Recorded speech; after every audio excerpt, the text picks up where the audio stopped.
Mirador, noticias nacionales e internacionales. Una recorrida por las situaciones políticas y sociales desde una mirada diferente. Conducen Reinaldo Luis y Eduardo Briganti.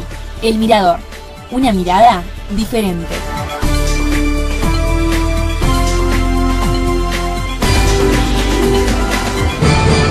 Ahí está, creo que ahí se estabilizó. Vamos a ver qué pasa. Sí, ahí está saliendo bien. Ahí está. Bueno, no sé si me escuchás, Quique. ¿Me estás escuchando? Yo te escucho perfectamente, ¿vos a mí? Yo también, así que esperemos que esté también saliendo bien al aire. Vamos a colocarte por allí en imagen. A ver, que estuvimos trabajando en eso. Ahí estás. Bueno, ya estás al aire, estás acá con nosotros. Y bueno, darte la bienvenida, las buenas noches. Hace tiempo que no hablamos, por diferentes causas. Una porque no salimos nosotros acá, otra porque en tu casa por allí no había internet. Y bueno, los planetas no se alineaban. Ahora estamos saliendo al aire y esperemos que estemos saliendo bien. Voy a ver si chequean por allí, a ver si no se está duplicando la voz ni nada por el estilo. ¿Cómo andás, Quique? Bueno, fenómeno. Bueno, sí, tuvimos algunos desencuentros. Me acuerdo exactamente la fecha del desencuentro porque desde el 12 de septiembre, que fueron las elecciones acá, las primarias, Exacto. que no volvimos a hablar. Mira, debo decirte que han pasado 12, 19, 24, 3 semanas y más o menos la columna es la misma que hubiese hecho el viernes posterior a las elecciones. Más o menos estamos así para que tengas una idea. Así que, bueno, lo que pasó ese día, el 12 de septiembre, fue las elecciones primarias, las primarias... las paso, bueno. Se me fue el nombre. Claro. Las primarias abiertas, simultáneas y obligatorias. Por eso es paso, eso no me salía. Bueno, hubo ese domingo una gran sorpresa para todos. Yo no sé si fue sorpresa o desazón. En mi caso y en muchos otros fue más desazón que sorpresa. Uh-huh. Lo que sucedió es que el oficialismo, es decir, el gobierno nacional, perdió la elección. Una elección que en 2019 había ganado por 8 puntos. Si la comparamos con la PASO de 2019, la provincia se había ganado con casi 20 puntos y hoy, este domingo, se perdió por 5. Bueno, la cuestión que a partir de ese resultado inesperado, de esa derrota inesperada del país a nivel nacional, empezaron a hacerse infinidad de análisis de los propios que parecían sangrar por la herida y se les notaba mucho, y de la oposición que no parecía, bailaban casi una fiesta, porque más allá de todo análisis que se podía hacer, esto les brindaba a ellos la posibilidad de profundizar en las barbaridades que sostienen, ¿no? Claro. Como hacen todas las derechas, digamos. Esto los legitima de alguna manera, o por lo menos ellos lo toman así. La cuestión que posterior a esa elección, horas después, hubieron un montón de situaciones. La primera situación fue que un ministro, yo te voy a ir contando esto así paso por paso para que se entienda bien. Por ahí para aquellos compañeros que están escuchando y que por ahí no conocen la composición más íntima de lo que es la política argentina. Por eso por ahí doy algunos detalles de lo que pasó. Lo que sucedió fue, o lo que desencadenó, lo que hoy sigue pasando, esta crisis del partido gobernante, por decirlo de alguna manera, fue que uno de los ministros, el ministro más precisamente el ministro del Interior, Ajá. muy afín a la expresidenta Cristina Fernández, pone a disposición del presidente su renuncia. Y así lo hacen también otros dirigentes, todos dentro de lo que es la interna del Frente de Todos, del ala más cristinista, digamos, ¿no? Más kirchnerista, por llamarlo de alguna manera. Ajá. En realidad se trataba de una movida, o sea, yo lo llamo una puesta en escena, ¿no? Porque, a ver, desde que se inicia cualquier gobierno, siempre las renuncias de todos los ministros están a disposición del presidente, digamos. Desde el primer día. Poner la renuncia a disposición es una redundancia, digamos, porque desde que alguien asume un ministerio, su renuncia está a disposición del presidente, ¿no? Claro. Entonces, lo que sucedió fue una puesta en escena como para decir algo. Hubo otros ministros que nunca presentaron que no pusieron, o por lo menos no lo hicieron públicamente. Lo que sí quedó claro es que todos los ministros podían ser removidos o podían ser discutidos tras una derrota electoral. Digamos, este fue, creo yo, el sentido que tuvo esa puesta en escena, que partió de una parte de lo que es este Frente de Todos. Para hacerte un resumen, el Frente de Todos es una es una coalición de gobierno que se formó en 2019 con no solo la intención de derrotar al liberalismo que gobernaba en Argentina desde 2015, precisamente a Mauricio Macri, sino de sostener un gobierno de unidad, ¿no? Como para evitar que de nuevo los representantes de los grandes grupos económicos o de los grandes intereses económicos vuelvan a acceder al poder y poder ejercerlo, ¿no? Claro. No sé, hoy escuchaba por ahí que el poder no es una cosa que se pueda adquirir, sino que el poder existe mientras se ejerce. Cuando uno no lo ejerce, tal poder no existe. Y esto la derecha lo sabe muy bien, porque cuando lo tienen, lo ejercen de una manera muy rápida, muy grande. Esta coalición que se forma se hace todo dentro de lo que es el peronismo, con sus distintas orientaciones, para decirlo en términos tradicionales, de izquierda a derecha, digamos, ¿no?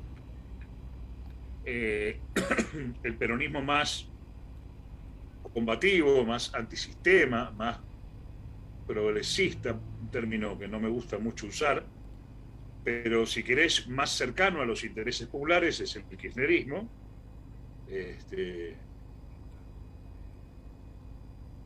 Alberto Fernández, o el albertismo, como algunos lo llaman, vendría a representar a un peronismo mucho más moderado, mucho más socialdemócrata, por llamarlo de alguna manera. Y por último está el ala peronista, que era lo que antes era el peronismo federal, que era el sector de Sergio Massa, que es la parte más derechosa, si querés, de lo que es el peronismo, siempre dentro de un peronismo que no llega a ser liberal como lo fue el menemismo, ¿no? El menemismo fue traición directamente. Este esquema que te presento yo, estamos supuestamente dentro de ciertos límites de lo que es el concepto peronista, que es el de atender siempre o priorizar los intereses de los sectores más vulnerados, los más pobres, de los pobres, ¿no?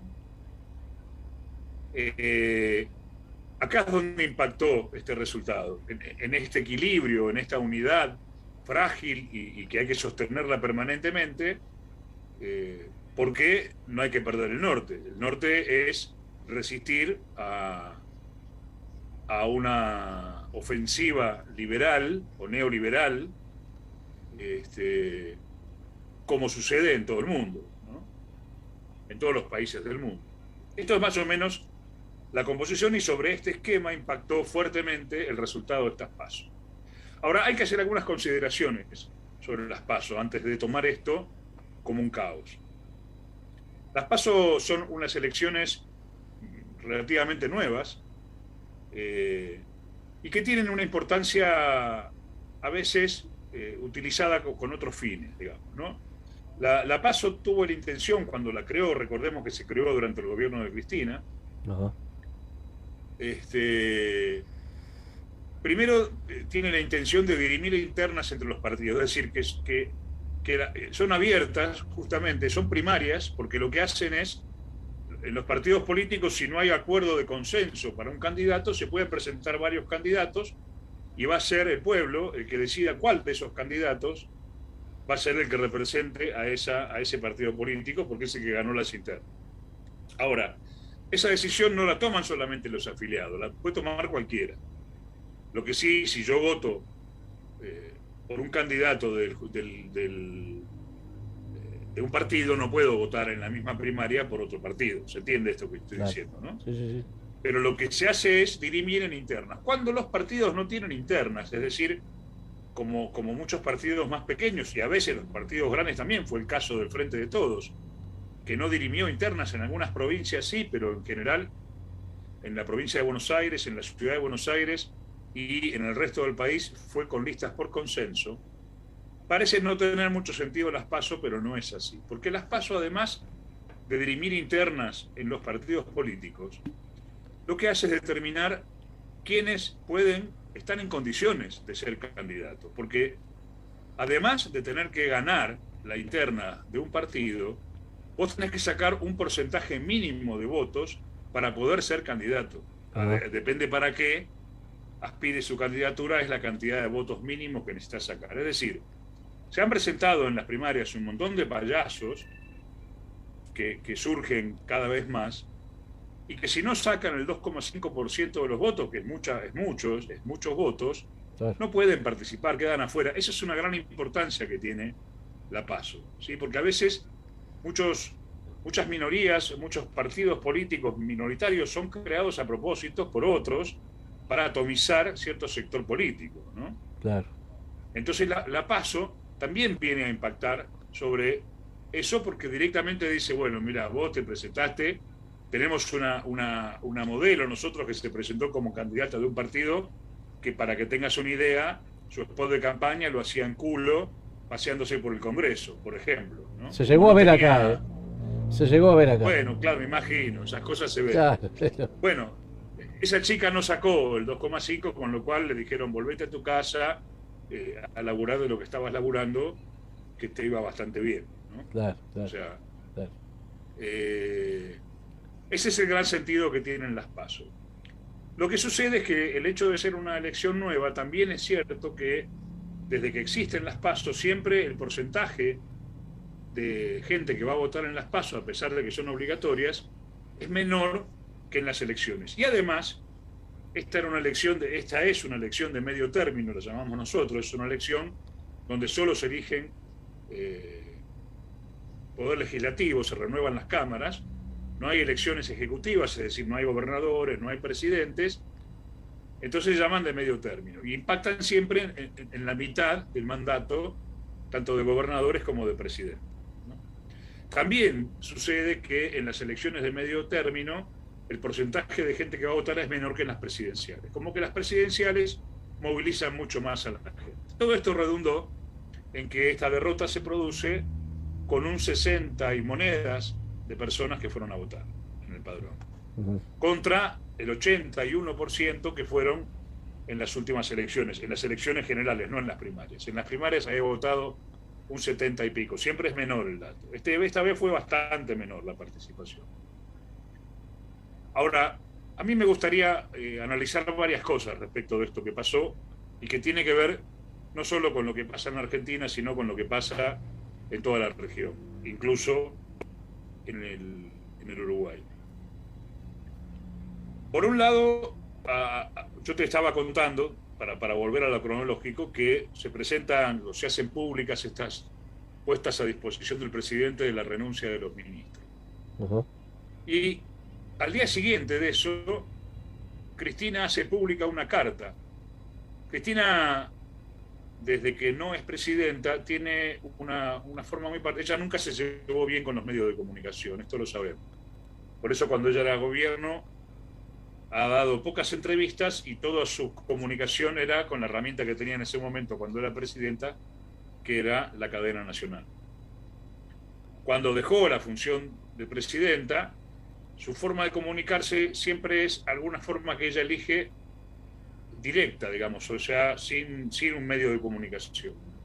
Esta vez eligió escribir una carta donde ella cuenta, porque aparentemente nadie vio esta derrota, nadie vio este resultado electoral, ni las encuestadoras, ni ningún analista político pudo predecir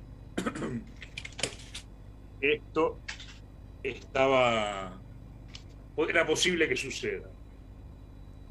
Lo que hizo público Cristina en esa carta es que ella habló con el presidente, o venía hablando con el presidente desde hace un tiempo, le venía marcando algunas cuestiones en la política que se venía desarrollando el gobierno que podían impactar en... se me cayeron los auriculares, por eso lo vi. Me agaché recién. Está bien. Esa carta es pública, se la puede encontrar en internet, en Twitter, donde ella dice que venía hablando hace varios meses con Alberto porque le preocupaban algunas medidas que estaba tomando el gobierno que podían impactar negativamente en las elecciones, y de hecho así fue. Esa carta la publicó ahora porque, digamos, está bien, porque, bueno, vos sabés que como es la derecha, y acá todo se dice que si Cristina abría la boca era porque le gobernaba Cristina y Alberto era un títere, entonces ella, incluso en la carta cuenta que prefería no reunirse con Alberto en la Casa Rosada, que lo hacían siempre en la Quinta de Olivos, que ella se reunía por lo menos una vez por semana con el presidente, pero que a la Casa Rosada no iba porque quería evitar que los medios y que la oposición dijeran que la que gobernaba era ella, que desacreditasen a Alberto Fernández. Entonces hizo público esto y que le venía advirtiendo al presidente de que esto podía pasar. Realmente fue la única que lo vio, y que, bueno, por esta cuestión que explica en la carta no lo pudo hacer público, pero en esa carta menciona algunas direcciones. Ella siempre que Cristina se expresa, o en un acto, o en una carta, o en una red, marca una tendencia, ¿no? Claro. Tiene esa característica. Y como que orientó hacia dónde iba la discusión interna a partir de ese momento, y así sucedió. Entre medio de todo esto, bueno, los primeros días, el primer día hubo alguna reacción de Alberto que nos provocaba un poquito de bronca, porque parecía, a ver, no quiero ser duro con Alberto, pero salía a decir que él había escuchado al pueblo, que no se iba a equivocar más, que los errores, viste, y no es ese el camino. Eso lo hace un neoliberal que sabe que está mintiendo. Yo sé que Alberto salió a decir eso porque así lo siente y porque entendió, pero nada, de afuera parecía un tipo... A ver, cuando vos decís la verdad o querés decir una verdad entre medio de un montón de personas que mienten y en la misma función de los que mienten, es muy difícil que no te parezcas mucho a los que mienten. Claro. No sé si se entiende lo que digo. Tal cual. Y además, la oposición está súper atenta para capitalizar todo esto y poder exagerar sus mentiras y argumentar un montón de cosas con esto que pasó, porque ahora tienen razón en todo. Lo que más se discutió fue el tema del rumbo económico, porque se lo tilda a Alberto de tibio, ¿no?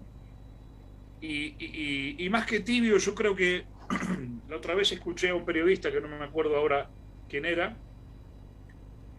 pero que dijo que alguien internamente en el Frente de Todos lo acusaba a Alberto Fernández de gobernar parecido a la derecha para que no venga la derecha, ¿no? Es decir, no tomar medidas que hagan que la derecha se enoje, claro, para que no venga la derecha. Pero eso es gobernar para la derecha, digamos. Suena un poco contradictorio, ¿no? Decir, no vamos a tomar estas medidas para que la derecha no haga quilombo y no venga. Pero esas no medidas, o sea, no tomar esas medidas significa tomar medidas como tomaría la derecha, ¿no? Claro. Y el centro de la discusión estaba entre el ministro de Economía, de Alberto Fernández, que no fue removido, y la presidenta, porque ella en su carta plantea que el gobierno hizo un ajuste medio disfrazado, ¿no? Y Martín Guzmán dice que no. Martín Guzmán es el ministro de Economía. Uh-huh. La verdad es que si uno escucha la discusión entre ellos dos, técnicamente Martín Guzmán tiene razón.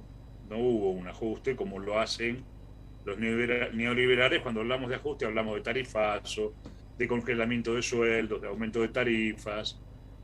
Pero lo que sucedió es que entre los grandes ajustes, los enormes y los devastadores ajustes que hubo en los 4 años del gobierno macrista, más toda la recesión que provocó la pandemia, estamos en un ajuste tremendo, aunque no haya habido un ajuste. O sea, las políticas económicas de contención que se usaron tuvieron alguna consecuencia muy parecida a un ajuste, ¿sí? Claro. No hubo, ahora que empieza a abrirse un poco la economía en Argentina, no hubo una medida drástica de distribución de riqueza. Es decir, que si arrancamos igual ahora de como estábamos, pero habiendo pasado por el macrismo y por la pandemia, arrancamos en una desigualdad. A ver, lo dijo muy claro Cristina. Cristina se va del gobierno en 2015 y el sueldo promedio de la Argentina eran $520. Sueldo promedio, ¿sí? Hoy son 180. Sí. El sueldo promedio en la Argentina, dólares. Cuando, si uno hace esa misma comparación con los precios se han incrementado en dólares o a lo sumo mantienen su estatus en dólares. Ya en una economía dolarizada, todo lo que tenga que ver con reparto de riqueza está especificado. A eso sumale los 4 años de sí ajuste de macrismo más los 2 años de pandemia, la situación es muy crítica. Claro. Es tremendamente crítica y la verdad que no se le puede intrigar esto al gobierno de Alberto Fernández, aunque sí la oposición pretende hacerlo y pretende capitalizar el resultado por eso. Es decir, lo que se puso un poco en evidencia fue esa gran interna, inevitable interna en el frente de todos, porque es un frente de gobierno de coalición. Y por otro lado, vemos que todas las medidas que quiere tomar Alberto, no sé si vos recordás cuando fue lo de Vicentín, que lo charlamos en alguna columna, sí. Que el gobierno había dicho que iba a expropiar y después tuvo que retroceder. Entonces, uno ve que las decisiones están tan limitadas en la política y que hay una contaminación tan grande de los intereses de los grandes grupos económicos y de la corrupción y de la manipulación de los medios y de la justicia, que también Alberto había hablado de una reforma judicial que tampoco prosperó, que uno, cuando lo mira así un poquito de lejos, además de la pandemia, y uno ve, sí, que no pasó nada de todo eso que había que hacer y que resulta fundamental, la justicia sigue estando en manos de jueces corruptos y de derecha, los medios de comunicación ni hablar, la distribución de poder en los medios de comunicación está en manos de los grandes medios históricos de siempre y se han fortalecido muchísimo, y los grandes intereses económicos se han fortalecido en esta pandemia muchísimo, ¿sí?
nuevo, ¿no? La pregunta, ¿por dónde es la vida? Y ya no solo como una batalla cultural que hay que retomarla, que se perdió esa batalla cultural, que hay que darla de nuevo, que hay que ponerla de nuevo en discusión, sino que me parece que la pregunta tiene que ser mucho más amplia, que la salida no tiene que ver solamente con un sistema político, sino con una actitud de quienes integramos los países, ¿no? Y esa actitud está vinculada a nuestra forma de vida, a nuestra forma de consumo, a los sistemas de producción, al medio ambiente, a los derechos humanos y a los derechos no humanos, como vos sabés que en la Constitución boliviana, por ejemplo, en la Constitución nueva boliviana, la plurinacional, los seres inanimados, los animales y los seres inanimados también tienen derechos, es decir, hay un artículo que habla de los derechos de las piedras, por ejemplo. Ajá. Es muy curioso porque lo que hace esa legislación es resguardar que que nadie, o sea, ningún ser humano puede hacer lo que quiera con una piedra. Claro. Porque esa piedra compone un sistema ecológico y tiene una función. Por lo tanto, modificar eso no es atributo de las personas, ¿sí? No es un derecho que tienen las personas. Y sobre los animales pasa exactamente lo mismo. Y pues sobre todas las cosas, evaluar la distribución de la riqueza, que es fundamental. Claro. Entonces, me parece que hay que bajar un poco la vista. Cuando hablo de bajar la vista es, nosotros estamos todo el tiempo mirando hacia los poderosos que se están peleando entre ellos, pero que mientras tanto nosotros abajo, nada, vemos qué pasa y vemos cómo podemos zafar. Me parece que tenemos que bajar un poco la vista, dejarlo que se peleen ahí arriba y ver qué instancias nosotros podemos empezar a modificar para perjudicar, no para perjudicar a los grandes grupos económicos, pero sí para dejar que ellos nos continúen perjudicando, digamos. Claro. No para nosotros ir a perjudicar a un supermercado, pero sí para dejar que ese supermercado que monopoliza productos, que monopoliza precios, que, por ejemplo, y con esto termino, vos sabés que estábamos casi cerrando la columna, lo que estaba contando era que hay una ley que ya fue aprobada por senadores y que debe ser tratada en diputados, todavía no llegó al recinto y pierde estado parlamentario el 30 de noviembre. Ajá. Es una ley que se llama Ley de Etiquetado Frontal. Mirá qué curioso y qué sencillo y qué revolucionaria puede ser esa ley, y por eso tengo la sospecha de que este año no va a salir. Es una ley que obliga a todas las empresas productoras de alimentos a colocar una etiqueta de color negro en el frente del envase cuando superan los niveles normales de azúcares, de sales, claro, de cualquier elemento que sea nocivo. Por ejemplo, la Coca-Cola debería venir con una etiqueta que dice: este producto contiene más azúcar de lo que está recomendado consumir.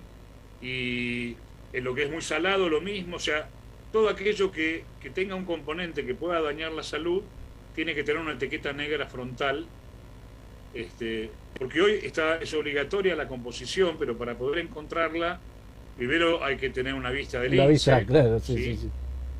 Sí, pero además, acá existe la ley. Acá existe la ley, y este gobierno intentó derogarlo, ¿no? El gobierno anterior fue que aprobó, es un rombo que dice exceso de azúcar, exceso de sal, o sea, exacto, está todo bien catalogado.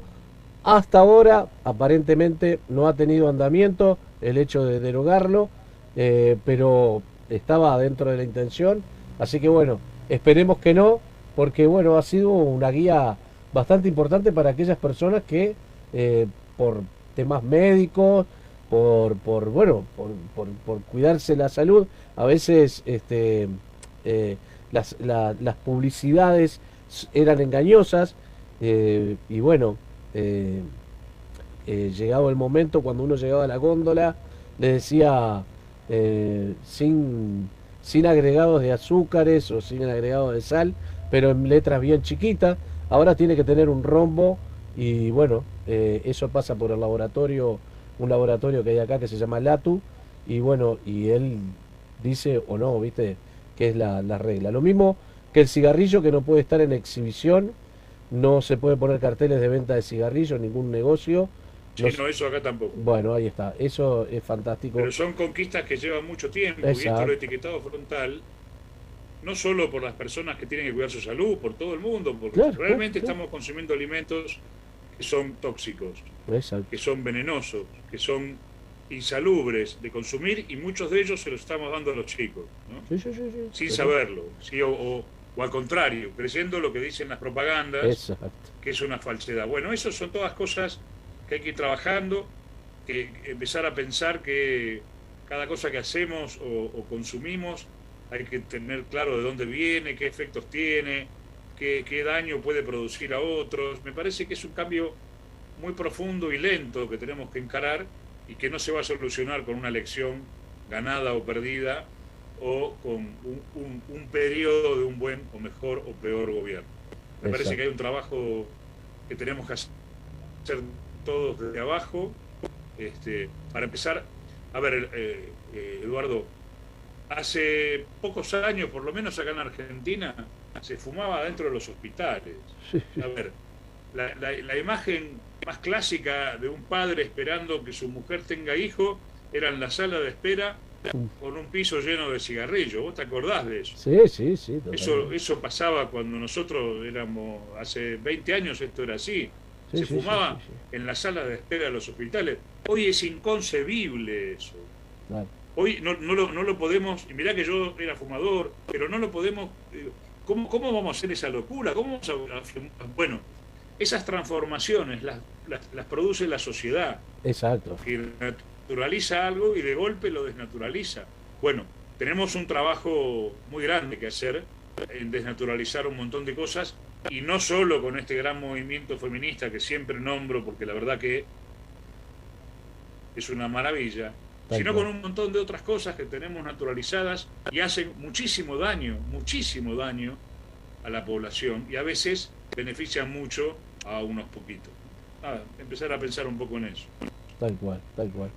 Es así, Quique. Y bueno, creo que es más la lista de temas a conquistar, por tantas desigualdades. Aquí, obviamente, en Uruguay se han hecho grandes movilizaciones, justamente por eso mismo, la diversidad, por aceptar la diversidad, en pleno siglo XXI, que parecería impensado, ¿no? Porque, decir, no sé, yo qué sé, cuando quemaban a determinadas personas por creer en otras cosas, bueno, uno quizás lo naturalice por la época que era, o no sé, pero ya creo que con la evolución que ha tenido la humanidad es impensado, ¿no? Es impensado. Y bueno, y lo tenemos acá, y lo que vos decías del cigarrillo, de un baile, era más el humo que había del cigarrillo que de las máquinas de humo que había en el escenario, como ser. Cualquier lugar era bueno para fumar, y con eso dañar la salud no solamente de la persona, sino de todo el entorno. Y bueno, así pensamos también todavía, y por eso tenemos todos estos temas con el cambio climático y demás, ¿no? Que arrojamos la basura donde yo no la vea, pero perjudica a los demás, ¿no? Cosas así, ¿no? Es así. Muy bien, Quique, nos estamos reencontrando el próximo viernes. La próxima semana, muy bien. Vamos arriba entonces. Bueno, un gustazo el haber estado, ¿eh? Igualmente. Arriba entonces. Chao, buenas noches. Buenas noches. Bueno, y así pasó Quique Dordal por la columna de El Mirador. Seguimos con las noticias y seguimos avanzando.